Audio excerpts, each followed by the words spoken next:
Então, obviamente, enfrentar uma agenda de mudanças na formação de saúde não é somente um desafio brasileiro. Outros países do mundo também vêm enfrentando essa agenda, ou vêm enfrentando essa agenda nos últimos 30, 40 anos. Então, além das nossas experiências históricas, né, nosso debate histórico, nós temos a experiência de outros países que nos ajudam a pensar as mudanças do ponto de vista da formação médica brasileira. Todos esses países que eu listo aqui para vocês, Reino Unido, Espanha e Portugal, Cuba, Austrália, Canadá, África do Sul, todos esses países tiveram que fazer reformas na sua educação médica para acompanhar as mudanças trazidas pelo seu sistema de saúde.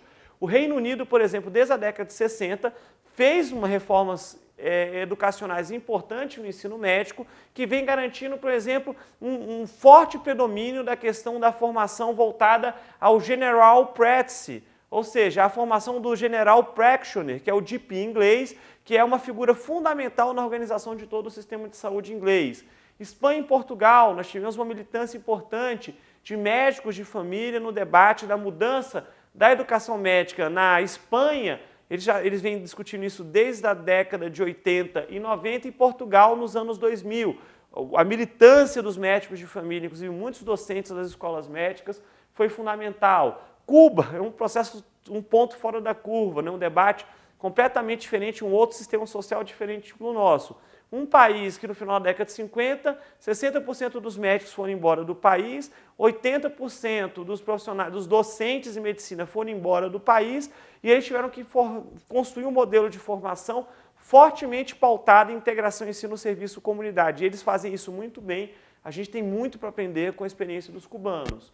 E países como a Austrália, o Canadá e a África do Sul, que tiveram desafios parecidos com o nosso, do ponto de vista de serem países ou com tamanhos continentais, como a Austrália e o Canadá, ou que têm fortes questões que envolvem desigualdades sociais, como a África do Sul, onde eles precisaram ter estratégias a partir do movimento da medicina rural, onde eles construíram movimentos em várias regiões do país de constituir escolas médicas em lugares de difícil provimento de médicos, junto com programas de formação ou residência médica que garantem acessos regionais para que profissionais da própria região tenham acesso a esses cursos de graduação e residência, e isso aumenta o potencial de fixar profissionais nessa própria região.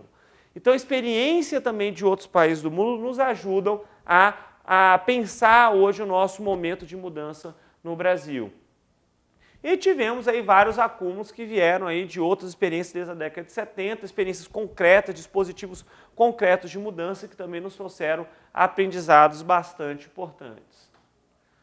Bom, temos conceitos novos também para discutir a mudança na educação médica. O ensino baseado na comunidade, isso é algo fundamental, ou seja, como nós conseguimos orientar a formação médica, desde a construção dos cursos, desde da delimitação, né, local e política de que é necessário um curso de medicina naquela região, desde o momento que é necessário construir o projeto pedagógico do curso e todos os alicerces institucionais desse curso, desde o momento da gente pensar a inserção do estudante nessa comunidade desde o início do curso, desde o momento da gente pensar a produção do conhecimento a partir desses cursos voltados para as necessidades sociais e a comunidade podendo participar da avaliação desse curso ao longo do tempo.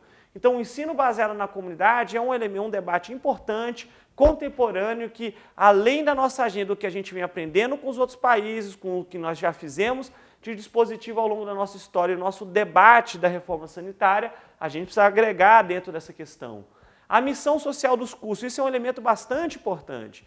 Nos Estados Unidos, se começou um movimento de todas as escolas médicas americanas se tentar diagnosticar a missão social das escolas médicas, ou seja, como é que as escolas médicas vêm interagindo a partir de um conceito de social accountability com a sua demanda social da sua comunidade no qual ele está inserido. Então, hoje há um movimento muito forte, os Estados Unidos está fazendo isso, outros países do mundo começam a surgir esse exemplo. A OPAS agora, em setembro, vai constituir um consórcio americano, né, pan-americano, sobre responsabilidade social para as escolas médicas. É um debate super importante, ou seja, para a gente compreender qual é, né, a missão social que esses cursos precisam desempenhar no conceito de social accountability. O advocacy, ou seja, como a gente forma profissionais que são defensores do direito da saúde dos seus pacientes, né, da defesa da vida dos seus pacientes, isso é um debate bastante importante.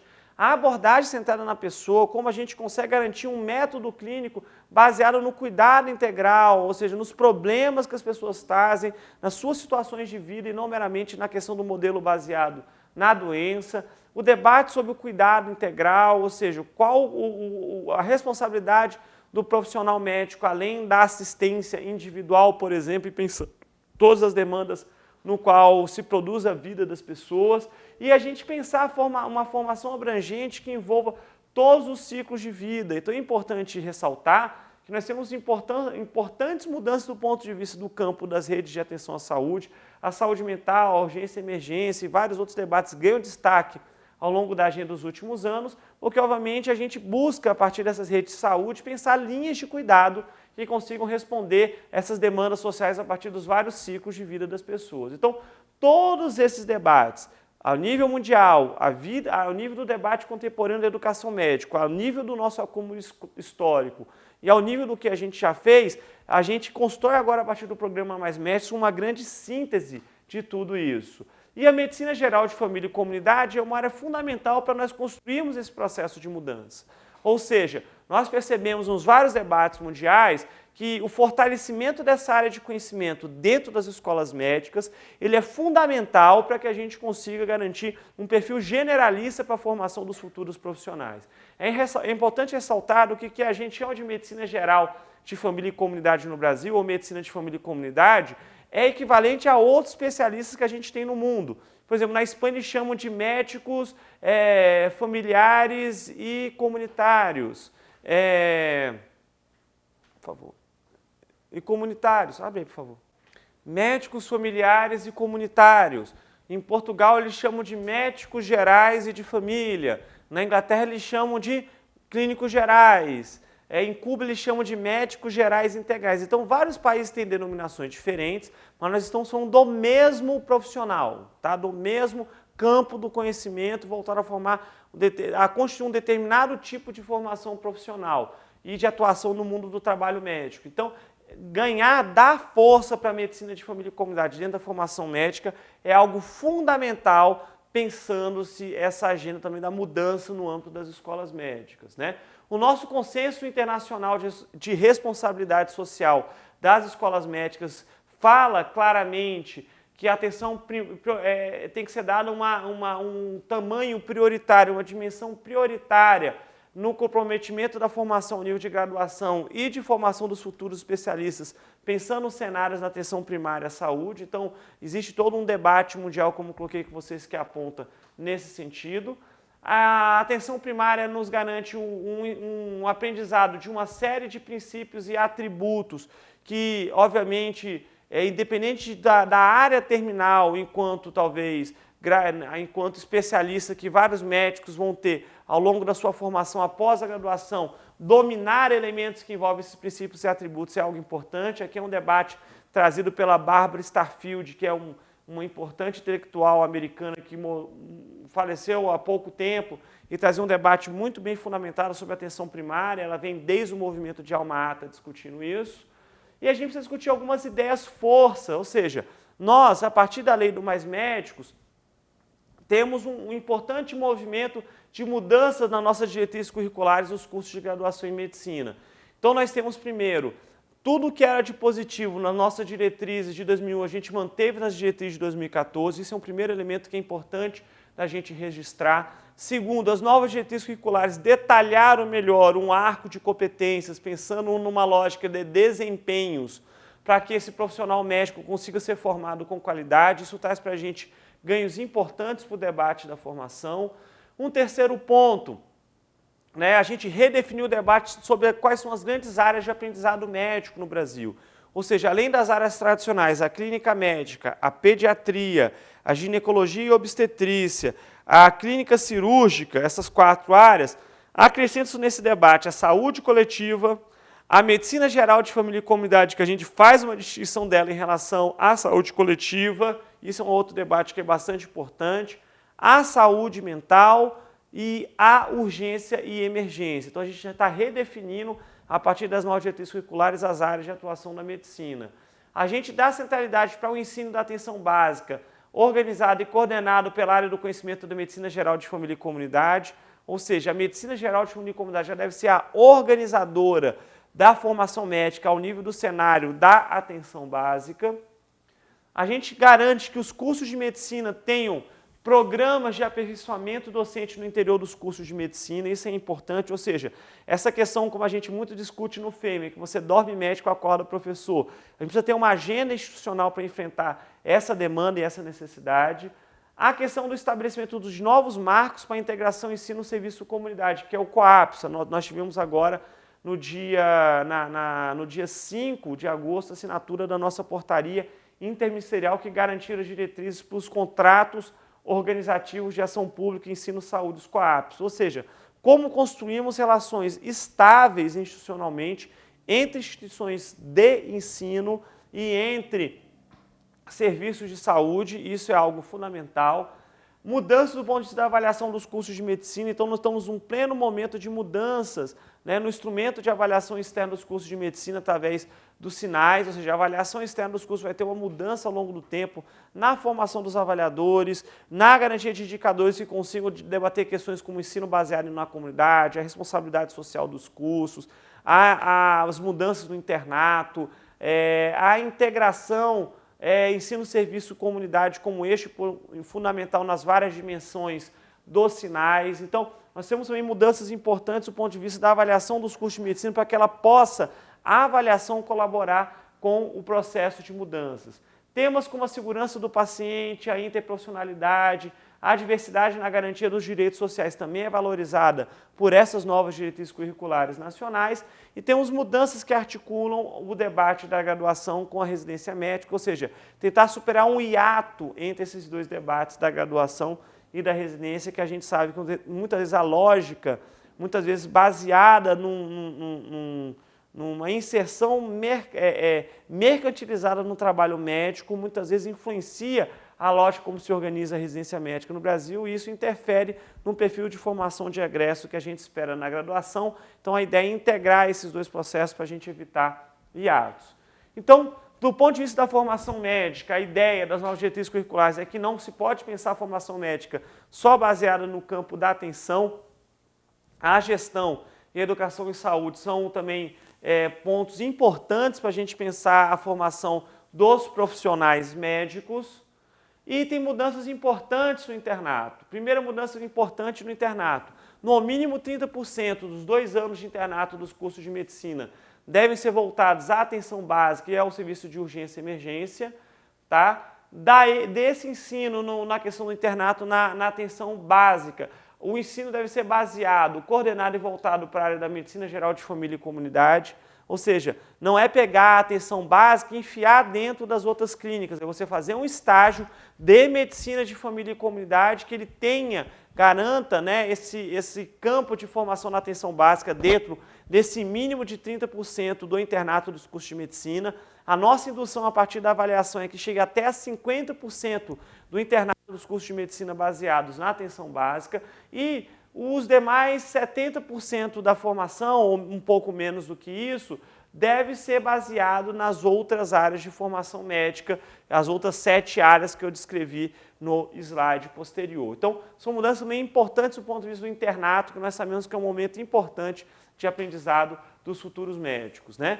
Aqui é o modelo que a gente trouxe, construído junto pela Associação Brasileira de Educação Médica e a Sociedade Brasileira de Medicina de Família e Comunidade. Então, a nossa lógica de inserção no cenário da atenção primária a partir desse chamado modelo INZ, ou seja, como o estudante de medicina desde o começo do curso ele está na comunidade, né, fazendo uma graduação da comunidade para a equipe multidisciplinar e da equipe multidisciplinar ao longo do tempo para chegar no núcleo de atuação específico da clínica, né, definida como núcleo de atuação do médico de família e comunidade.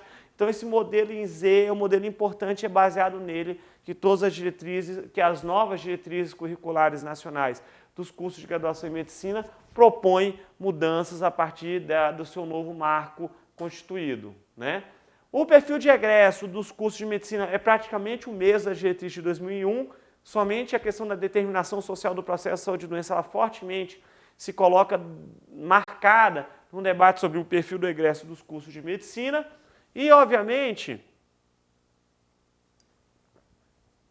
diretrizes curriculares nacionais são dispositivos para a gente poder produzir a mudança, mas a gente tem que ter uma clareza de que mudança a gente quer produzir.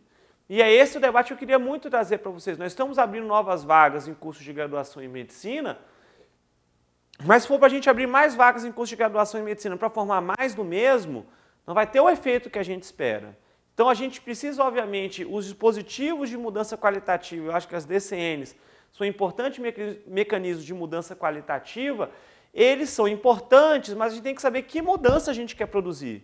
Porque se a gente não tem clareza, né, da mudança que a gente quer produzir, a gente não sabe para onde a gente quer ir, né?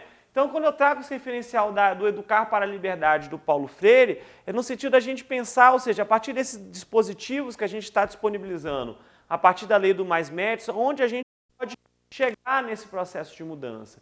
E é importante pegar um debate feito no início dos anos 90 com o professor José Roberto da UERJ, que ele falava que para a gente pensar a mudança, né, na educação médica, existem talvez níveis diferentes da gente pensar a mudança. Algumas escolas conseguem fazer muita inovação. O que é inovação?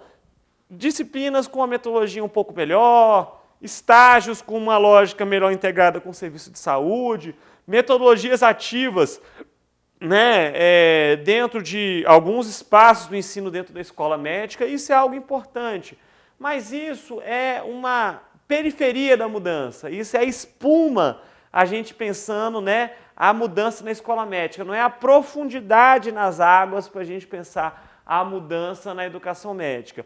Outras escolas conseguem estar no nível de reforma, ou seja, elas conseguem efetivamente mudar os seus currículos, refazem as disciplinas, integram disciplinas, propõem módulos, estabelecem que o curso tem que ter uma prática metodológica ativa, participativa, integradora, reflexiva, crítica. Isso é super importante, né? Esse movimento de mudança constitucional do ponto de vista dos currículos dos cursos de medicina, mas muitas vezes fazer a reforma curricular no papel não necessariamente se produz uma mudança na prática. O nível da reforma na mudança da educação médica é melhor do que a inovação, porque a inovação é aquele docente por conta própria, de peito aberto, ele produz a mudança no seu espaço de atuação, no seu espaço disciplinar, mas a instituição como um todo não tem essa mudança como um projeto institucional seu. Na reforma, a instituição, ela diz que ela quer fazer a mudança e a mudança precisa ser institucionalizada. Mas o problema é que do papel para a prática, há uma distância muito grande. E muitas vezes nem todos os cursos conseguiram traduzir as suas reformas curriculares em prática concreta de mudança a partir das antigas diretrizes curriculares de 2001. Então, o professor José Roberto Ferreira, ele falava que existe um nível de mudança que seria o mergulho profundo, pensando a mudança da educação médica, seria o nível da transformação. Ou seja, quando a gente discute transformação, além da gente estar fazendo inovação educacional na escola, além da gente sinalizar institucionalmente que a gente quer fazer reforma, a gente, na verdade, começa a produzir um movimento que traz para nós a possibilidade de mudar a arquitetura da escola médica. Pensar o acesso aos cursos de medicina, pensar as relações de poder entre docente e professor, pensar a forma como são construídos os currículos, eles são materializados, pensar como a avaliação na escola médica pode ser feita de uma forma democrática. Então, discutir mudança ao nível da transformação exige mudar a natureza da escola médica, né? E talvez a gente consiga agora, com esse novo impulso de mudança na educação médica, a partir da lei do Mais Médicos, construir movimentos que saiam da reforma para a transformação. Isso é algo que é bastante importante em escolas médicas que vêm fazendo um grande esforço para esses processos de mudança. Outra coisa que é importante é que o mundo todo vem discutindo mudanças na educação médica, né? O professor Rúlio Frank, junto com um grupo aí multicêntrico, que vem discutindo aí mundo afora mudança na educação médica, eles discutem que houveram e há 3 grandes ciclos de mudanças na educação médica mundial, né? Então ele diz que houve um primeiro ciclo de mudança que foi a reforma flexneriana no início do século XX. Existiu um segundo ciclo de mudança que foi do ensino baseado em problemas, né, a partir do pós-guerra, principalmente nos países que implantaram sistemas públicos universais de saúde. E tem um terceiro ciclo de ensino baseado em serviços, né, que seria o momento que a gente está agora baseado em sistemas de saúde, escola e aprendizados baseados por competência. É muito interessante esse debate do professor Júlio Frenk, porque olha só que coisa paradoxal é a nossa mudança. A gente está tentando impulsionar no Brasil com a nova política pública um terceiro ciclo de mudança na educação médica brasileira, né? Nós estamos buscando isso nesse terceiro quadradinho aí acenado para vocês. Contudo, muitas escolas médicas, certo, brasileiras ainda estão ali no primeiro ciclo de reformas, na primeira geração que houve de reformas na educação médica. Grande parte das nossas escolas médicas brasileiras mais tradicionais ainda tem uma formação fortemente flexneriana, baseada no modelo hospitalocêntrico e biomédico. Isso é uma questão importante. Então, o nosso desafio brasileiro é isso. Outros países do mundo fizeram a reforma há 40 anos atrás. Eles estão fazendo uma reforma agora que a gente vai ter que puxar a história para frente e tentar tirar aqueles que ainda estão bem atrás da história do patamar, né, de um ensino baseado no modelo hospitalocêntrico e numa lógica flexneriana, reducionista, tecnicista, biologicista. Então, esse debate é muito importante de ser enfrentado. Muitas escolas tentaram fazer avanços importantes a partir da diretriz curricular de 2001 e já estão nesse segundo ciclo de reformas da educação médica, ao melhorar a questão do ensino baseado em problemas, né, do ensino baseado em pequenos grupos, mas isso é uma parte importante da mudança. A gente precisa avançar e esse avanço fundamental ele se dá a partir desse debate da integração ensino-serviço-comunidade, como a gente ia aprofundar o debate da integração ensino-serviço-comunidade a partir de uma lógica do sistema de saúde, o sistema de educação interdependentes. Esse é o grande debate no momento colocado para a educação médica. Então, as nossas diretrizes curriculares nacionais de 2014, eu já expliquei essas mudanças para vocês, elas alinham o ensino médico brasileiro ao terceiro ciclo de reformas na educação médica mundial. Nós temos mudanças importantes também do ponto de vista da residência médica, ou seja, o nosso debate a partir do programa Mais Médicos é garantir que esse egresso da graduação em medicina, ele quer fazer uma especialidade médica, ele tem que passar de 1 a 2 anos em treinamento, em programas de residência em medicina geral de família e comunidade, para ele poder seguir a formação dele enquanto especialista. Ou seja, esse é um elemento bastante importante para a gente poder pensar o processo de mudança na formação médica, e os cursos de medicina vão ter que ter uma preocupação maior com o seu ingresso dos cursos. Ou seja, pelas nossas diretrizes curriculares, se eu tenho um curso de medicina com 100 vagas, eu preciso me preocupar em garantir 100 vagas de residência em medicina geral de família e comunidade para os meus egressos. Ou seja, ou eu vou demandar diretamente a Comissão Nacional de Residência Médica, ou eu vou, em parceria com o município, que vai ser o proponente junto à Comissão Nacional de Residência Médica, garantir vagas para os meus egressos em curso de graduação em medicina, em programas de residência em medicina de família e comunidade. Essa é uma etapa fundamental para a mudança na educação médica. Vários outros países do mundo já produziram mudanças nesse sentido, de terem essa etapa intermediária entre o que a gente tem equivalente no Brasil à graduação e essa formação terminal enquanto especialista. Então, é um outro elemento fundamental para a gente garantir o treinamento em competências para esse profissional já com uma determinada autonomia prescritora para o exercício médico. A avaliação dos cursos de medicina tem mudanças importantes. Os instrumentos, como eu já coloquei anteriormente, estão sendo adequados para as novas diretrizes curriculares nacionais. Os nossos estudantes de medicina de 2 em 2 anos, eles terão testes de progresso no modelo parecido com o teste de progresso feito pela Associação Brasileira de Educação Médica. Essa avaliação progressiva ela é muito importante, porque ela vai nos dar critérios para pensar mudanças na seleção para a residência médica no Brasil, quem sabe caminharmos um processo de unificação do acesso à residência médica no Brasil por adesão, tipo como o SISU, aqueles que querem aderir, aderem, né? E a gente cria um banco nacional né, de vagas para a seleção para residência médica no país, pode ser um caminho importante para a gente dar um caráter mais republicano para a seleção para residência médica no Brasil. E todas as escolas médicas brasileiras, a partir do segundo semestre de 2015, terão processos de avaliação externa. Esse é um elemento bastante importante. Muitas escolas que têm atos autorizativos da década de 40, 50, 60, essas escolas médicas nunca foram avaliadas em loco, sempre tiveram renovações de reconhecimento automático. Então, a partir dessas mudanças na avaliação, todas as escolas de medicina serão avaliadas no próximo período. E aí, então, vocês podem ver que tudo que eu falei para vocês até agora, como dispositivos e como propósito para poder impulsionar a mudança, estão previstas dentro do programa histórico do que a gente fez na SINAEM ao longo do tempo.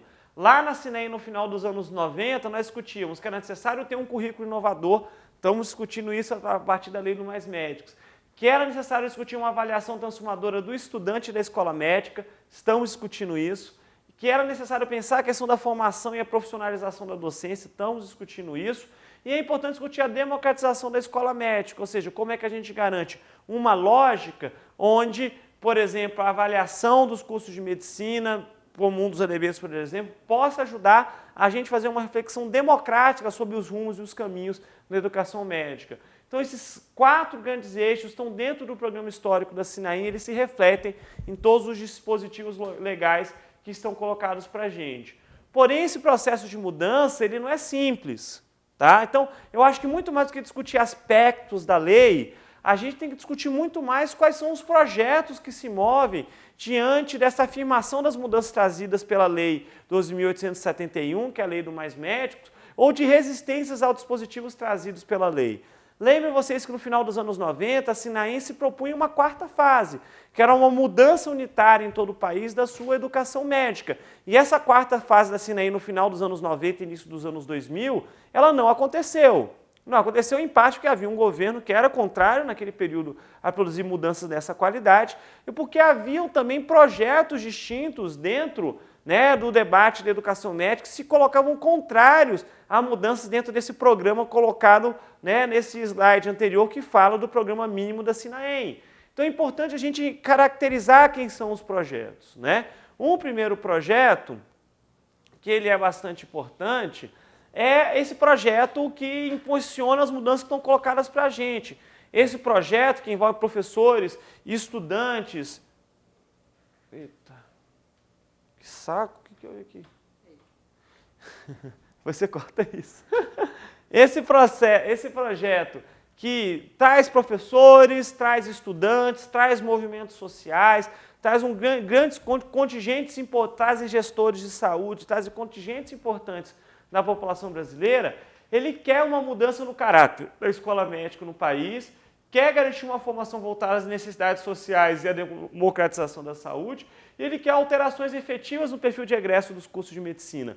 Esse projeto 1, ele está colocado, e é o projeto que está hoje baseando, é a base social que tenta impulsionar as mudanças a partir do que está colocado pela Lei 12.871, né, de 2013, a Lei do Mais Médicos.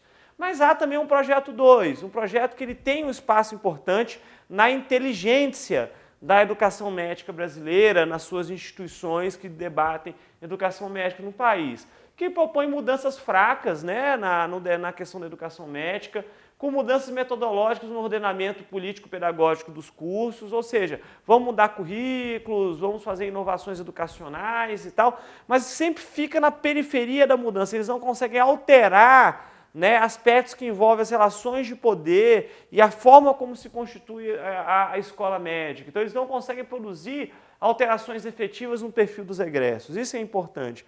Apesar de toda a inovação curricular dos últimos anos de muitas escolas, eu tenho uma avaliação, claro, é uma avaliação experiencial, parcial, né, e baseada numa coisa da vivência. Mas hoje eu percebo que o nosso egresso dos cursos de medicina nos últimos anos ele está mais conservador ou mais reativo à mudança do que há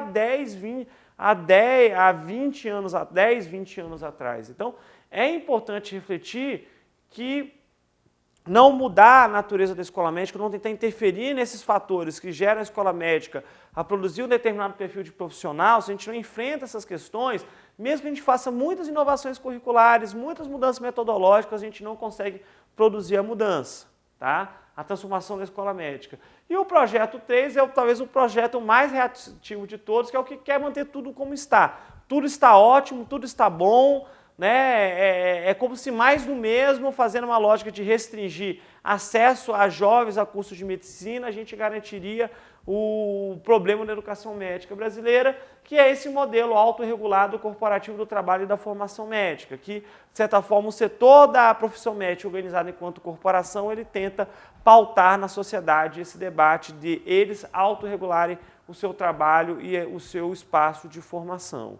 Então, esses projetos estão em disputa hoje, tá? Eles são em disputa desde o final dos anos 90. Então, as resistências, os avanços e as resistências que nós temos para pensar hoje as mudanças a partir dos dispositivos da Lei do Mais Médicos, envolve a disputa desses 3 projetos que estão colocados, né, já há algum tempo no debate sobre a educação médica brasileira.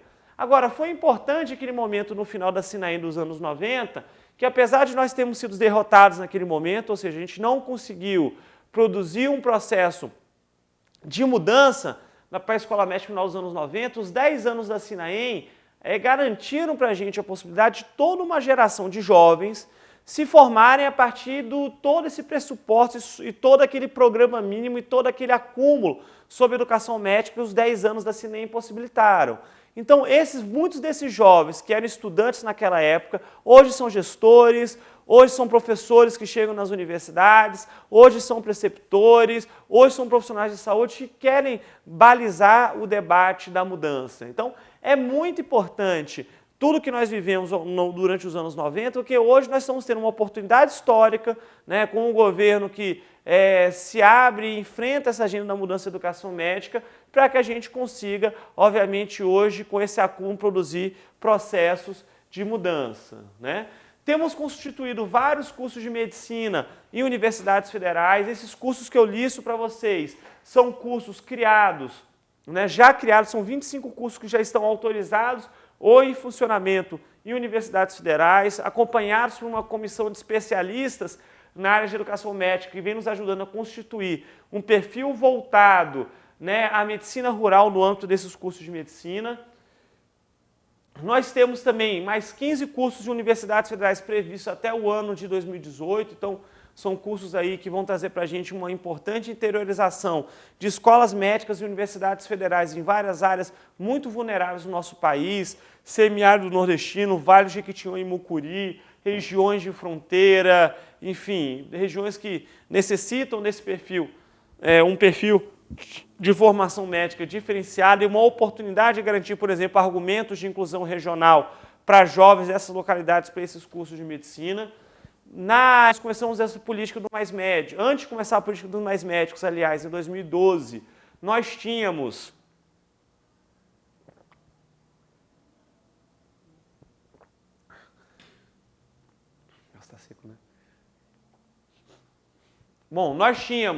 uma previsão de em torno de 1.300 vagas em cursos de medicina em universidades federais. Por conta do Mais Médicos, nós conseguimos ampliar 3.615 vagas como meta até 2017, até 2018, para serem criadas nos cursos de graduação em medicina. Tá? Então, a gente conseguiu proporcionar um processo importante, né, de ampliação de vagas em universidades federais do ponto de vista do que era previsto antes da política do Mais Médicos, mas a gente não é o suficiente do que a gente precisa de mais vagas. A gente precisa criar 11.447 vagas até o ano de 2018. Se a gente não consegue criar 11.447 vagas hoje, a gente não consegue chegar lá em 2026 em 2,7 médicos por 1.000 habitantes no Brasil. Então, para a gente poder garantir essa política, a gente vem mudando completamente a lógica de abertura de cursos privados, não é mais aquela lógica, vai no balcão e abre o curso. A nossa lógica é primeiro fazer uma política onde a gente seleciona os municípios que cumprem determinados critérios do ponto de vista da sua rede de saúde regional, para a gente pensar implantação de cursos de medicina nessas localidades e, feito isso, a gente abre um processo de concorrência pública para que instituições de ensino que tenham o melhor projeto pedagógico, a melhor oferta de vagas de residência junto com o curso de medicina, o menor valor de mensalidade, por exemplo, garantir o funcionamento do curso de medicina nessas determinadas regiões e municípios selecionados. Então, a gente já conseguiu abrir 5.306 vagas em curso de graduação em medicina até julho deste ano, né? E com mais 4.347 vagas que vêm desse setor privado, nós vamos chegar a 9.653 vagas, né? Temos mais vagas ainda nas universidades federais, como eu coloquei para vocês, e talvez algum novo edital de cursos privados para a gente poder fechar a nossa conta de abertura de curso. Então, bom, pessoal, como mostramos para vocês, o Programa Mais Médicos é uma iniciativa complexa, que envolve vários eixos, várias vertentes, como conseguimos explanar para vocês ao longo da apresentação. São 3 importantes eixos no Programa Mais Médicos: o eixo relacionado às mudanças na infraestrutura da atenção básica brasileira, o eixo relacionado ao provimento emergencial, que também contempla uma série de iniciativas educacionais, que é o eixo que tem a maior visibilidade no âmbito do Programa Mais Médicos, mas o eixo mais estruturante dentro da política colocada é o eixo relacionado à formação, às mudanças na formação, tanto no que diz respeito à graduação e à residência médica. Então, acredito que nós podemos, a partir de alguns dados relacionados à necessidade de médicos no país e detalhando cada um dos eixos do nosso programa, trazer um conjunto de informações que vão auxiliar sobremaneira os nossos feimerianos a poderem participar e interagir conosco durante a nossa ML Web do mês de setembro. Junto com esse vídeo, consta uma série de materiais de apoio que também estarão disponíveis para vocês, materiais que inclusive têm nos subsidiado do ponto de vista a pensarmos o Programa Mais Médicos e a projetarmos, né, como atender essa necessidade de médicos para o nosso país. E espero que tenha sido bastante profícuo e bem detalhado e bem esclarecedor todo esse material. Muito obrigado.